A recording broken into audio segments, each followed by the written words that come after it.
우리가 이제 시편 107편을 이제 살펴보았고 이제 오늘 시편 110편입니다. 자, 지난주에는 나누지 못했지만 시편 107편은요. 우리 이제 드디어 시편 제5권 마지막으로 왔습니다. 이제 시편 107편을 시작으로 제5권이 시작되었어요. 그리고 이제 108편부터 오늘 읽은 몇 편이죠? 110편이잖아요. 이 세 편이 표제를 보시면 누구의 시편인가요? 표제를 한번 보세요. 누구의 시편이에요? 다윗의 시편입니다. 네. 다윗 시편 모음집이라고 우리가 보통 시편을 읽을 때 이제 말하는데 뭉탱이로 모여 있어요. 1권에서는 40편이 넘는 시편이 다윗 시편 모음집이었죠. 근데 이게 2권, 3권으로 가면서 한 편까지 줄었고 아예 나오지 않는 지경까지 갔었어요. 그래서 4권에 가니까 이제는 아예 다윗이고 아삽이고 표제가 없어요. 이름 모르는 성도들이 부르는 고백들만 나왔었단 말이에요.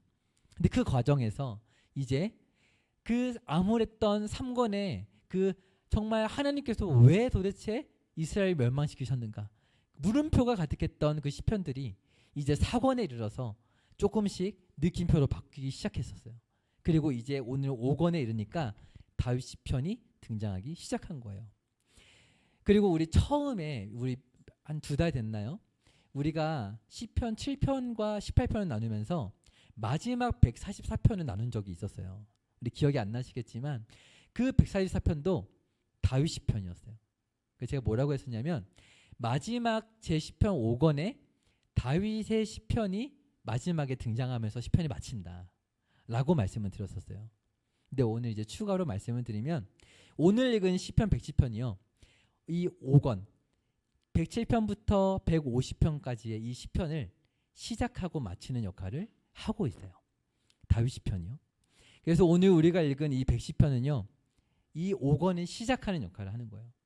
무엇을 선포하면서 시작하냐면 우리 말씀 한번 볼까요? 우리가 읽은 오늘 시편 3절 말씀 한번 읽어보겠습니다. 자, 읽겠습니다. 시작. 주의 권능의 날에 주의 백성이 거룩한 옷을 입고 즐거이 헌신하니 새벽 이슬 같은 주의 청년들이 주께 나온도다. 아멘. 다윗이 고백해요. 주의 권능의 날에 언제일까요? 여러분 언제일 것 같으세요? 언제일 것 같으세요? 마지막 날입니다. 마지막 날이 언제일까요?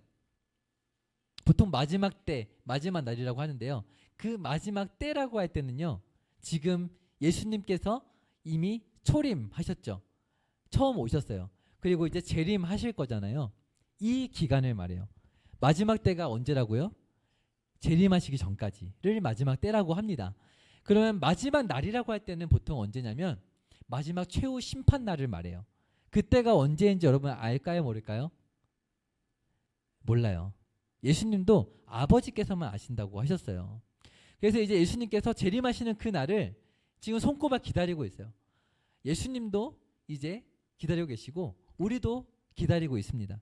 근데 시편에 오늘 뭐라고 고백해요? 그 날에 주의 백성이 거룩한 옷을 입고 뭐 한다고 고백하고 있어요? 즐거이 헌신하니 새벽 이슬 같은 주의 신녀들이 주께 나오는도다. 오늘 우리 아까 고백한 찬양의 고백입니다. 즐거이 헌신하니 때로는 즐겁지 않을 수 있어요.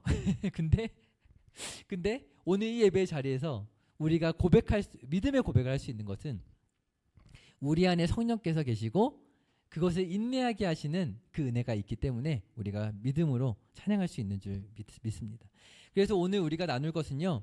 시편 110편이지만 이 다윗 시편 3개를 나누길 원하는데요.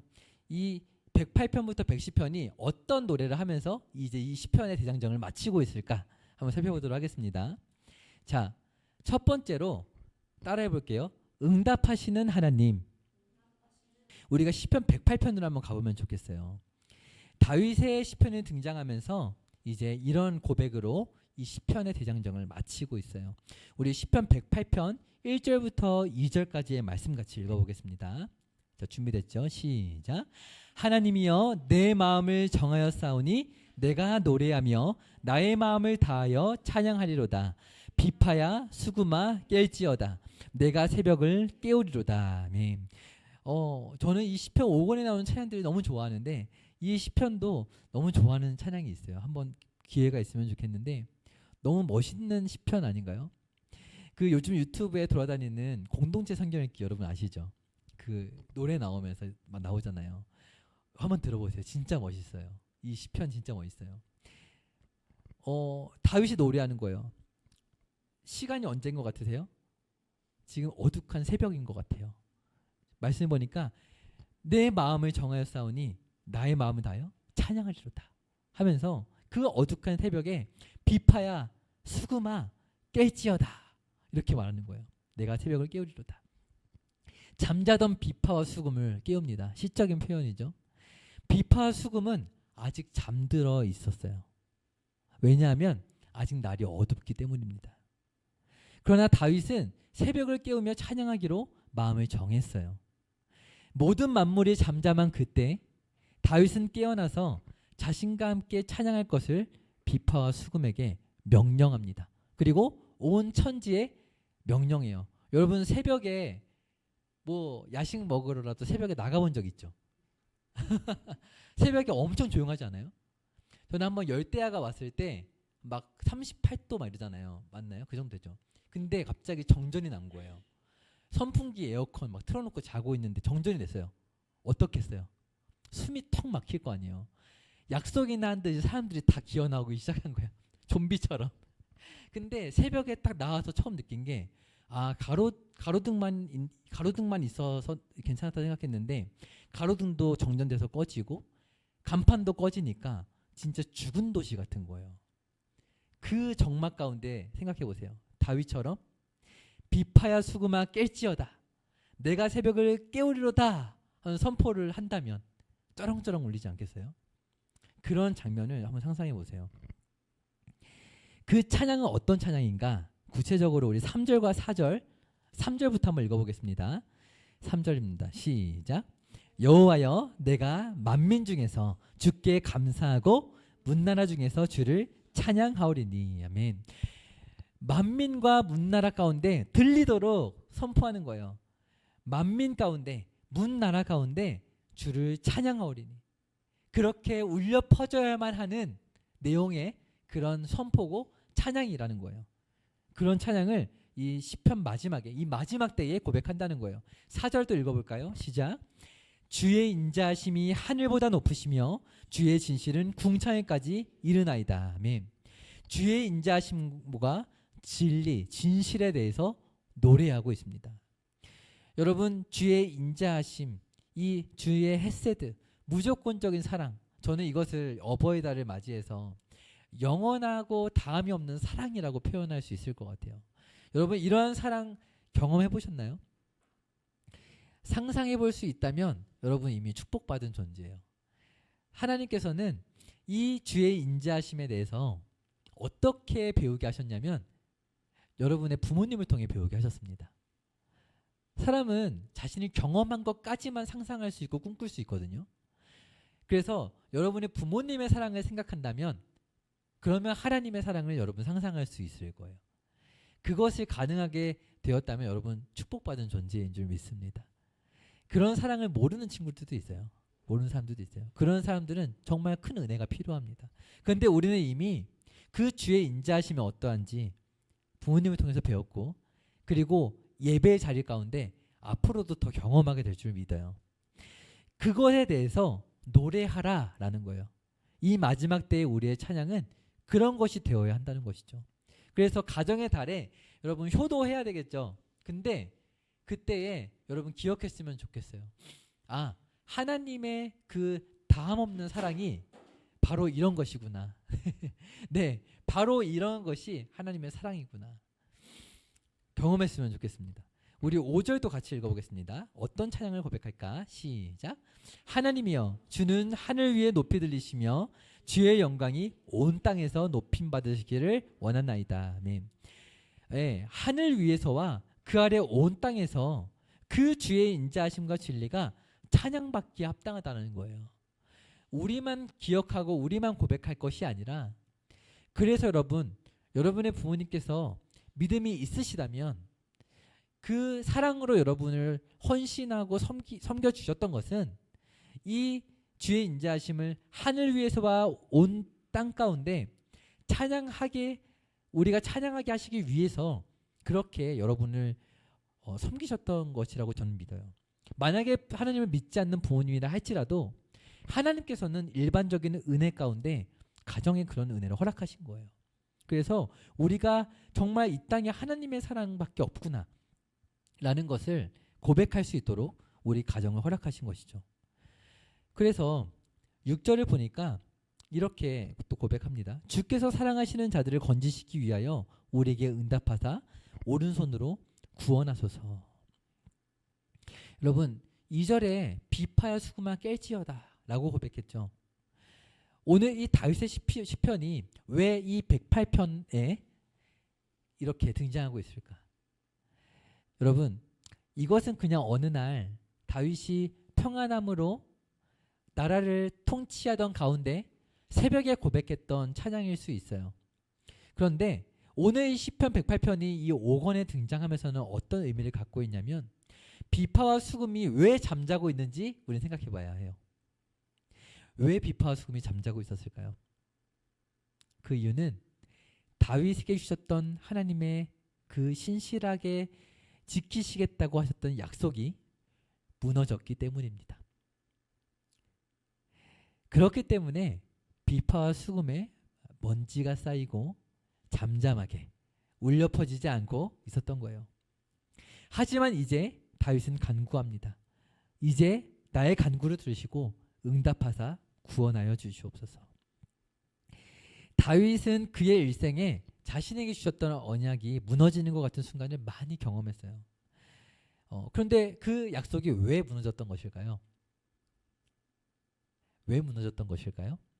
우리 계속 살펴보고 있지만 이스라엘 백성들이 다윗의 길로 따르지 않았고 하나님의 길을 벗어났기 때문에 그렇죠. 언제나 우리가 기억해야 할 것은요. 언약은 하나님의 약속은 하나님께서 무너뜨리신 적이 없다라는 사실이에요. 모두 인간이 무너뜨렸기 때문에 무너졌습니다.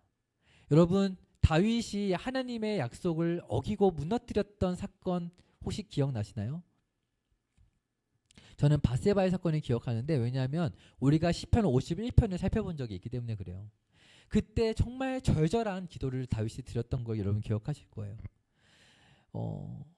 정말 내 안에 있는 그 마음의 먼지만큼도 선한 게 없는 것을 정말 뒤늦게 고백을 하면서 하나님께서 선한 마음을 창조해 달라고 그렇지 않으면 나는 선한 마음이 없다라고 고백했던 다윗이었어요. 그리고 또 여러분 믿음의 조상이라고 일컫는 누구죠? 아브라함. 네, 아브라함으로 거슬러 올라가도 이건 마찬가지였어요. 여러분 아브라함에게 이런 축복을 하나님 주셨던 걸 기억하실지 모르겠어요. 우리 성경을 찾을 수 있으시면 책갈피 좀 꽂아 놓으시고 창세기 12장으로 가볼까요? 창세기로 잠시 떠나보겠습니다. 창세기 12장 1절부터 3절에 보면은 이런 말씀이 있어요. 여호와 하나님께서 주신 축복의 말씀인데 같이 읽어보겠습니다. 시작. 여호와께서 아브라함에게 이르시되 너는 너의 고향과 친척과 아버지의 집을 떠나 내가 내게 보여줄 땅으로 가라.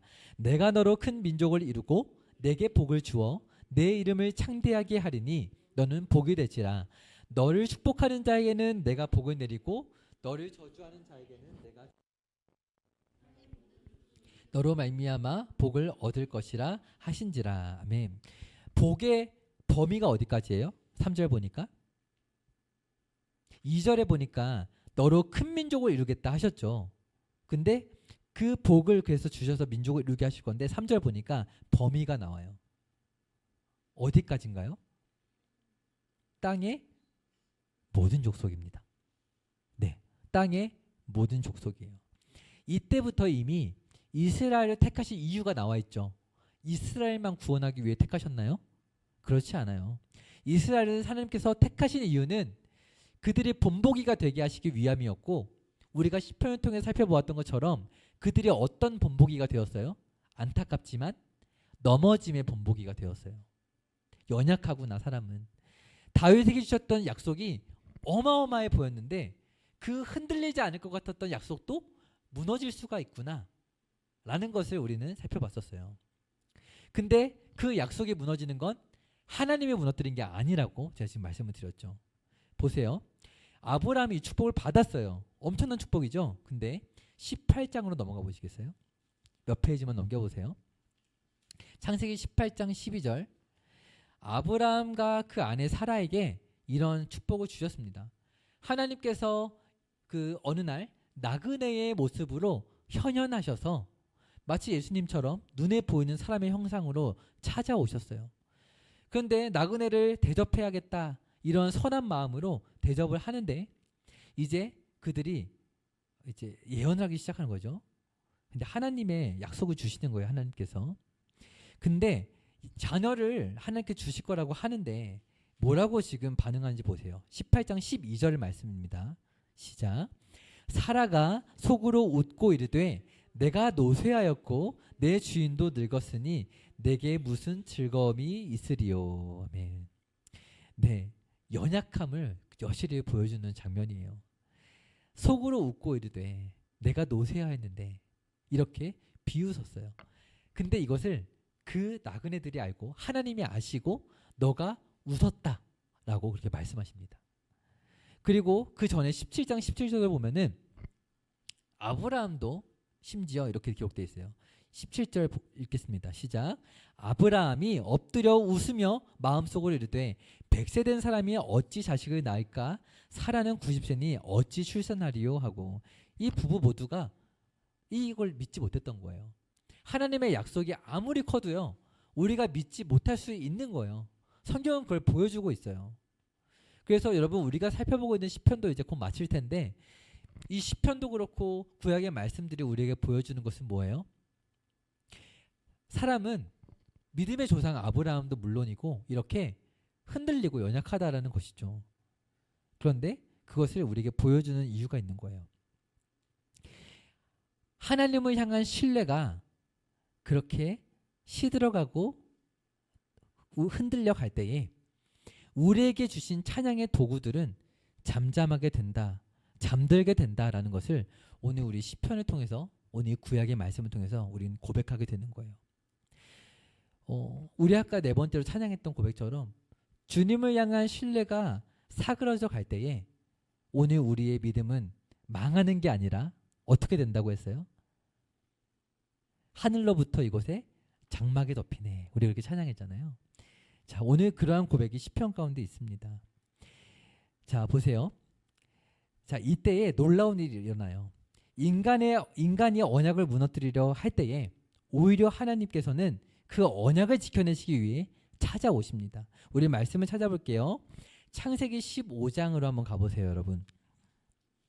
아브라함이 이렇게 믿음이 흔들렸잖아요. 자, 언제나 마찬가지셨어요. 창세기 15장 17절부터 18절을 보세요. 자, 같이 한번 읽어보겠습니다. 시작. 해가 져서 어두울 때에 연기 나는 화로가 보이며 타는 횃불이 쪼갠 고기 사이로 지나더라. 그날에 여호와께서 아브람과 더불어 언약을 세워 이르시되 내가 이 땅을 애굽 강에서부터 그 큰 강 유브라데까지 내 자손에게 주노니. 아멘. 자녀를 주실 것이고 그 민족이 강성하게 하셔서 이제 약속의 땅으로 그 가나안 땅으로 드리게 될 것이다 라는 것을 말씀하시는데 17절 보니까 어떤 의식 가운데 말씀하세요? 해가 져서 어두울 때에 뭐가 보였대요? 말씀 보니까 연기 나는 화로가 보였대요. 횃불 같다고 생각할 수도 있을 것 같아요. 그게 나타난 거예요. 환상 가운데. 근데 그게 어디 사이로 지났어요, 여러분? 쪼갠 고기 사이로 지났대요. 이것을 본따고 있는 게 사실 우리 오늘날 결혼식이기도 한데 무엇이냐면 사이를 가르고 그 사이를 지나는 것은 내가 이 무언가 갈라진 것처럼 내가 이 사이를 지나면 약속한 것이 어겨질 시에 내가 이것처럼 쪼개지는 죽음을 감당하겠다라는 피해의 언약입니다. 무섭죠? 결혼식이 그것을 본따고 있어서 가운데로 웨딩 마치를 하는 거예요. 그렇게 실제로 기독교적 의미를 부여하기도 해요. 검머리가 팥불이 될 때까지 헤어지지 않는다라는 것뿐만이 아니라 피해 언약을 맺는 것이 그 의미가 있는 거예요. 인간이 가릴 수 없다라는 뜻이죠. 근데 그런 언약의 방식이 그 당시 고대 시대에 흔히 있는 방식이었어요. 근데 동물을 쪼개고 그 사이로 횃불이 지나가는 모습을 보여주시는데 지금 그것이 뭘 상징하느냐? 하나님께서 그 사이를 지나셨다라는 거예요. 그 사이를 아브라함이 지난 게 아니라 누가 지나셨다고요? 하나님께서 지나셨다고요. 그러면 여러분 보세요. 그 사이를 지난 존재가 그 언약을 어기면은 피해 언약을 맺었다고 그랬어요. 죽음을 당하는 거예요. 근데 그것을 하나님이 지나셨다라는 거예요. 이것은 놀라운 의미가 있는 것이죠. 이렇게 언약을 맺어주셨기에 여러분 나중에 출애굽을 할 때 어린 양을 잡으라고 하죠. 이제 제사를 드리라고 하죠. 이 모든 것이 이 의미 가운데 있는 것이에요. 그래서 이렇게 하나님께서는 인간이 무너뜨릴 언약을 회복시켜 주실 약속을 이 아브라함 가운데 보여주신 거예요. 그리고 다윗에게도 마찬가지였어요. 다윗이 그렇게 범죄했을 때 시편 51편이 어떻게 나오는지 여러분 아세요? 사무엘하 12장에 이건 제가 읽어드릴게요. 사무엘하 12장 7절에 보니까 다윗이 아나무인으로 그렇게 부하를 죽이고 그 아내를 빼앗았음에도 불구하고 시침을 뚝 떼고 있는데 나단 선지자가 다윗에게 와서 당신이 그 사람이다 라고 직언을 합니다. 아무리 선지자라고 한들 왕에게 직언하면 살아남을 수 있을까요? 없을까요? 그 당시에도 없는 거예요. 근데 그 나단 선지자는 다윗에게 직언을 했어요. 당신이 바로 거짓말을 하고 있지만 그 부하를 죽인 범인입니다. 이스라엘 하나님 여호와께서 이와 같이 이르시기를 내가 너를 이스라엘 왕으로 기름 붓기 위하여 너를 구원하였다. 근데 어떻게 너가 그렇게 범죄할 수 있느냐? 이렇게 하나님께서 말씀하셨다 직언했어요. 그렇게 시편 51편이 기록되고 신앙이 회복되었습니다. 신앙이 굳건해졌어요. 아브라함은 믿음의 조상이 되었고 다윗은 신실한 하나님 나라의 통치자로서 바로 서게 되었습니다. 그렇습니다. 신앙의 회복은요. 한번 따라해 볼게요. 우리 안에서 시작되는 게 아니다. 신앙의 회복은 하나님으로부터 시작된다. 네, 이것이 오늘의 핵심입니다. 그래서 다윗은 오늘 시편과 같은 고백을 할 수 있었던 거예요. 다시 시편 돌아보시겠어요? 우리 먼 길에 떠났다가 다시 돌아옵니다. 시편 108편에 보면은 이렇게 고백했죠. 비파야 수금아 깰지어다. 내가 새벽을 깨우리로다. 주께서 6절 보시면 이렇게 고백하죠. 주께서 사랑하시는 자들을 건지시기 위하여 우리에게 응답하사 오른손으로 구원하소서. 다윗의 신앙이 회복되니까 하나님의 응답을 발견하게 되는데요. 우리 어떤 응답인지 세 구절인데 7절 먼저 읽어보겠습니다. 시작. 하나님이 그의 성소에서 말씀하시되 내가 기뻐하리라. 내가 세겜을 나누며 숫꽃 골짜기를 측량하리라. 아멘. 여기서 나누며 측량하리라는 것은 무너뜨리고 다시 세운다라는 의미를 가지고 있어요. 네, 측량을 한다는 것은 재건축하는 걸 의미하거든요. 어쨌든 이 세겜과 숫꽃 이방 땅이죠. 이방 땅인데 그곳을 하나님의 나라로 건축하겠다라는 그런 말씀을 하나님은 하시는 거예요. 그러면서 8절 보세요. 읽겠습니다. 시작. 길르앗이 내 것이요 므낫세도 내 것이며 에브라임은 내 머리의 투구요 유다는 나의 규이며. 아멘. 하나님께서 이 지파들을 지금 말씀하세요. 그러면서 이 약속의 땅에 들어가게 될 때에 하나님께서는 나의 이 지파들로 나의 이 백성들로 이 약속의 땅을 다스리게 하실 것이다. 그렇게 말씀하시면서 이렇게까지 말씀하십니다. 9절 읽을게요. 시작. 모압은 내 목욕통이라 에돔에는 내 신발을 벗어 던질지며 블레셋 위에서 내가 외치리라 하셨도다. 아멘. 네, 이 이방 나라들 모압과 에돔과 블레셋은요 이스라엘 백성들을 항상 괴롭혔던 백성들이었어요.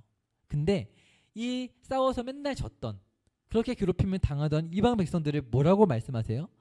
목욕통이다. 내 신발을 벗어 던질 그런 신발장이다.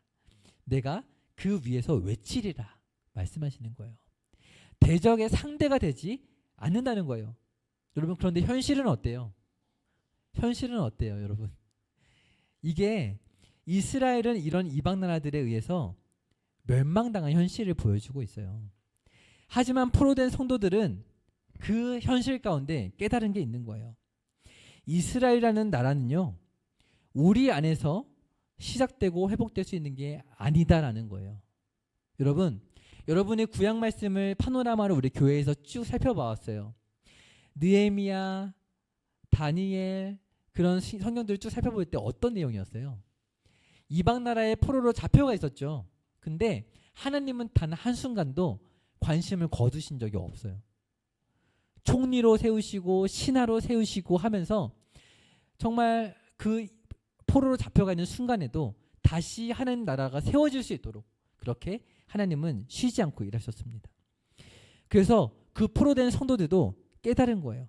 아, 이런 상황 가운데서도 이스라엘 나라는 하나님께서 책임지시고 보호하시는구나.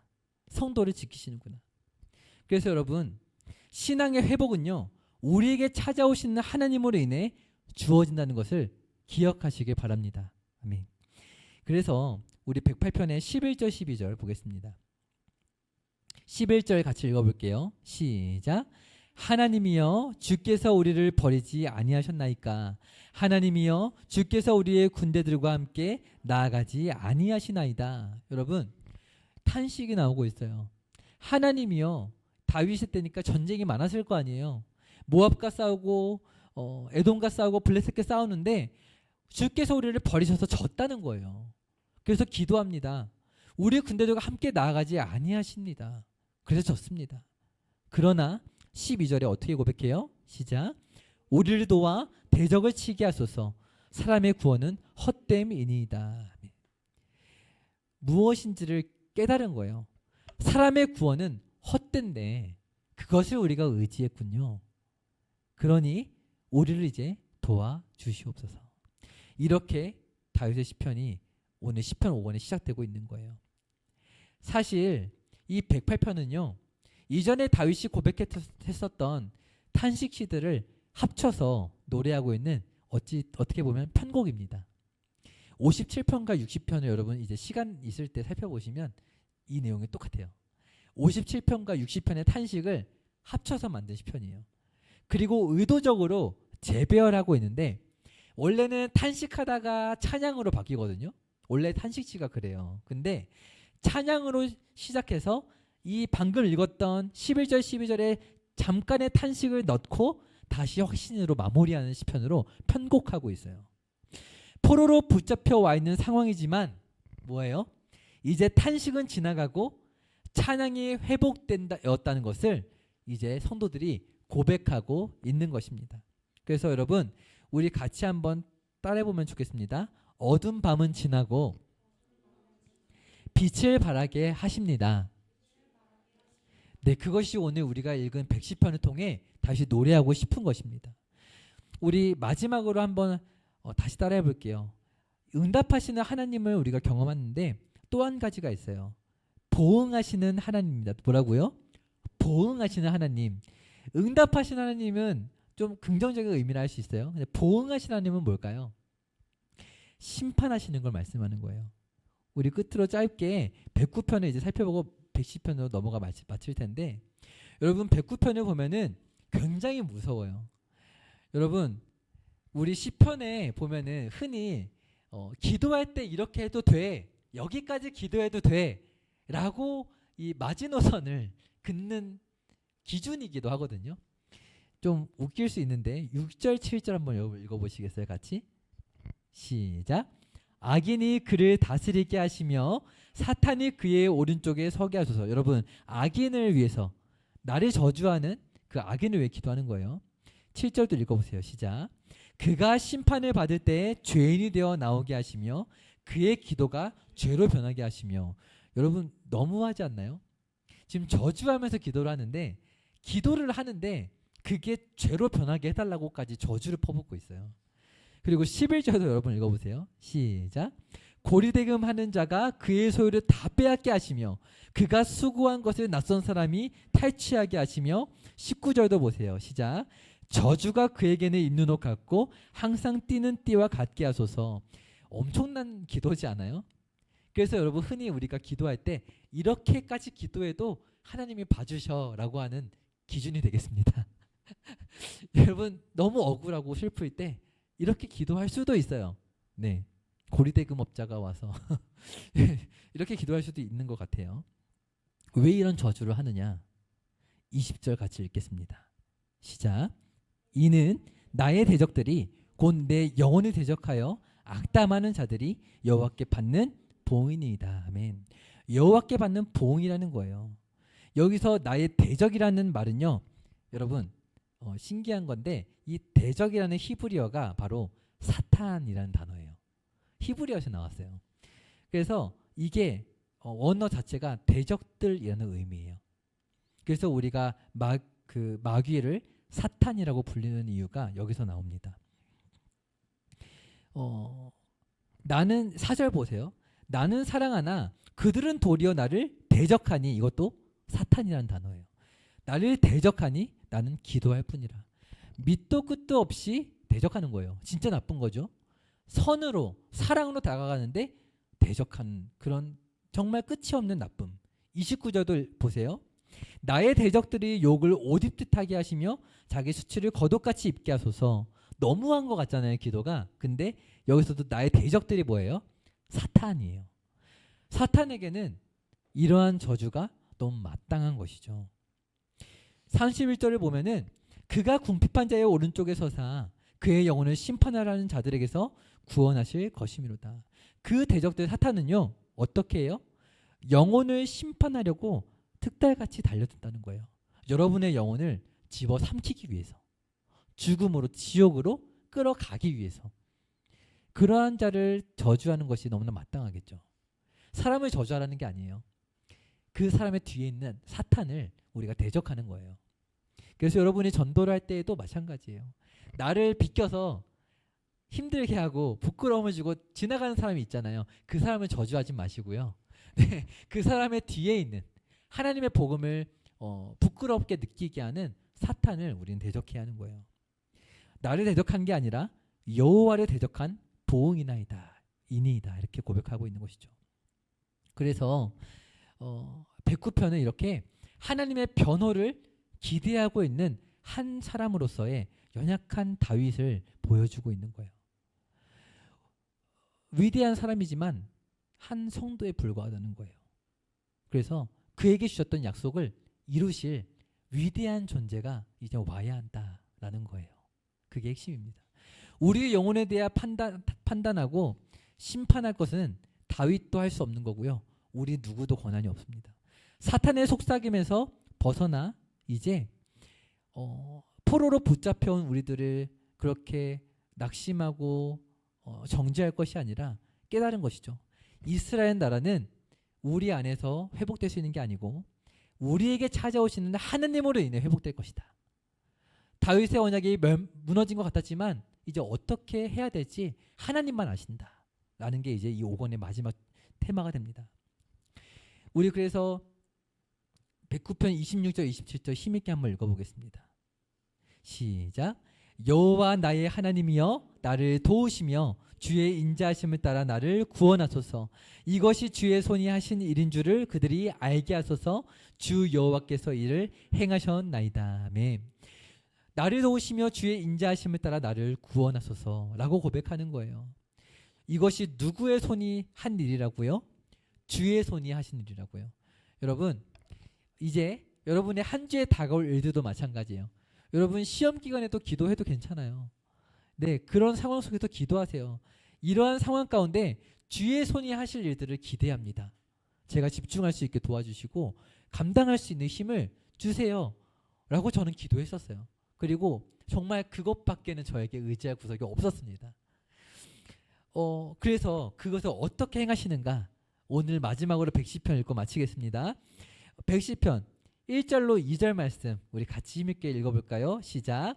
여호와께서 내 주에게 말씀하시기를 내가 내 원수들로 내 발판이 되게 하기까지 너는 내 오른쪽에 앉아 있으라 하셨도다. 여호와께서 시온에서부터 주의 권능의 규를 내보내시리니 주는 원수들 중에서 다스리소서. 아멘. 네, 여호와께서 내 주에게 말씀하시기를 내가 너의 원수들로 너의 발판이 되게 하기까지 너는 내 오른쪽에 앉아 있으라 말씀하셨다. 다윗이 노래하고 있어요. 여러분, 다윗이 이미 왕이잖아요. 그런데 다윗이 왕인데 내 주라고 고백하고 있는 어떤 존재가 나오고 있어요. 이 내 주에게 여호와께서 말씀을 하시는 거예요. 아시겠죠? 이 말씀은요, 이제 이 마지막 시편 5권의 주제를 잘 보여주고 있어요. 다윗이 고백하고 있는 이 시편의 1절부터 2절의 고백이요, 신약에서 가장 많이 인용되는 시편입니다. 몇 번이나 인용되냐면 무려 14번이나 인용돼요. 이 똑같은 구절이. 왜 그럴까요? 이 주가 누구이기 때문에? 예수님을 예언하는 말씀이기 때문에. 네, 다윗이 내 주, 다윗이 믿음으로 이제 장차 오실 다윗의 자손 예수 그리스도를 바라보면서 여호와께서 이제 원수들 중에 다스리게 하실 것이다. 사탄을 이기게 하실 것이다 라는 것을 고백하는 것이죠. 그러면서 4절에 보니까 되게 어려운 말씀인데 우리 같이 한번 읽어볼게요. 시작. 여호와는 맹세하고 변하지 아니하시리라. 이르시기를 너는 멜기세덱의 서열을 따라 영원한 제사장이라 하셨도다. 아멘. 히브리서에도 나오고 창세기에도 나오는 이 멜기세덱이라는 존재는 쉽게 말하면 영원한 대제사장에 연결되는 그런 존재인데, 이 이름의 의미가 알 필요가 있어요. 멜기세덱이라는 것은 멜렉 그리고 세덱 이 합친 거거든요. 멜렉은 왕이라는 의미고 세덱은 의롭다라는 의미예요. 그래서 나의 왕은 의로우시다라는 뜻이거든요. 그래서 이 멜기세덱이라는 존재, 이 존재의 역할은 무엇이냐면 이제 장차 오실 메시아를 예표하는, 상징하는 존재예요. 그래서 이제 예수님께서 왕으로 오실 것이고 제사장으로 오실 것이다 라는 것을 다윗이 노래하고 있는 거예요. 그래서 이제 그 때에, 이 마지막 때에 시편 3절, 110편 3절처럼 고백하게 되는 것이죠. 주의 백성들이 거룩한 옷을 입고 즐거이 헌신하니 새벽 이슬 같은 주의 신들이 주께 나오는도다. 저는 말씀을 마치면서 이 말씀을 보면서 참 감동이 되었거든요.